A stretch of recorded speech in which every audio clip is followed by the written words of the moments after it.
আসসালামু আলাইকুম ওয়া রাহমাতুল্লাহি ওয়া বারাকাতুহু।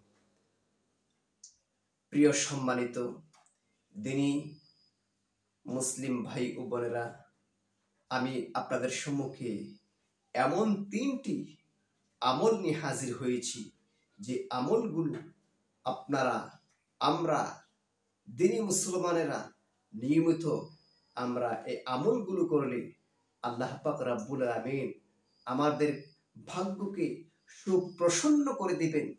ভাগ্য খুলে যাবে, কপাল সুপ্রসন্ন হয়ে যাবে। কখন যে আমার ভাগ্য বদলে যাব তখন আমরা টেরও পাবো না। কি এমন আমল যে আমলটা আমরা নিয়মিত করলে আমাদের ভাগ্য সুপ্রসন্ন হবে, সেই সম্পর্কে আজকে আমি আপনাদের সম্মুখে খুবই সংক্ষিপ্ত আকারে সে আমলগুলো ব্যক্ত করছি। সে আমলগুলোর মধ্যে 1 নাম্বার যে আমলটি, সেটি হচ্ছে বেশির থেকে বেশি পরিমাণ, খুব বেশি পরিমাণ আপনি ইস্তেগফার করবেন। আস্তাগফিরুল্লাহ, আস্তাগফিরুল্লাহ, আস্তাগফিরুল্লাহ। এই আমলটা করবেন বেশি। এখানে মাশায়েখগণ উল্লেখ করেছেন 1000 বার, 1000 বার আপনি ইস্তেগফার শরীফটা পাঠ করবেন।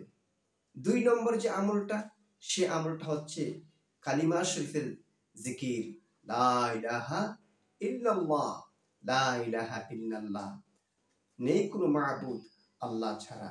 অর্থাৎ লা ইলাহা ইল্লাল্লাহর এই জিকিরটা আপনি বেশি থেকে বেশি পরিমাণ আপনি পাঠ করবেন। কালিমা শরীফের জিকির করবেন, ফাঁকে ফাঁকে বলবেন মুহাম্মাদুর রাসূলুল্লাহ, মুহাম্মাদুর রাসূলুল্লাহ, মুহাম্মাদুর রাসূলুল্লাহ সাল্লাল্লাহু আলাইহি ওয়াসাল্লাম।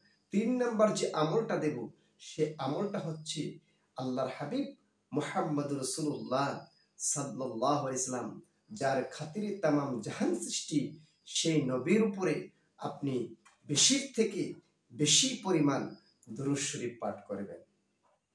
দুরূদ শরীফ যে ফজিলত আমরা জানি, উলামায়ে কেরামের কাছ থেকে আমরা ইতিপূর্বে আমরা শুনে আসছি। দুরূদ শরীফের অসংখ্য ফজিলত, অগণিত মর্তবা রয়েছে, ফজিলত রয়েছে। কিন্তু আপনারা এটাও আজকে জেনে নিবেন যে দুরূদ শরীফের বরকতে আল্লাহ রাব্বুল আলামিন আপনার আমার ভাগ্যকে সুপ্রসন্ন করবে। এমনকি আপনার কপাল খুলে যাবে। আপনি এমন একটা অবস্থার মধ্যে উপনীত হবেন, আপনি মুহূর্তের মধ্যে আপনার কপাল এমন সুপ্রসন্ন হয়ে যাবে, আপনি কখনো কল্পনাও করতে পারবেন না। এই জন্য আমি আপনাদের প্রতি উদাত্ত আহ্বান জানাবো, আপনারা এই আমলগুলো করবেন। 1 নাম্বার হচ্ছে ইস্তেগফার বেশি বেশি পরিমাণ, 2 নাম্বার হচ্ছে কালিমার জিকির, 3 নাম্বার হচ্ছে রাসূলুল্লাহ সাল্লাল্লাহু আলাইহি ওয়াসাল্লামের উপর দুরূদ শরীফ। আল্লাহ পাক যেন এই আমলটুকু করার তৌফিক আমাদেরকে দান করে।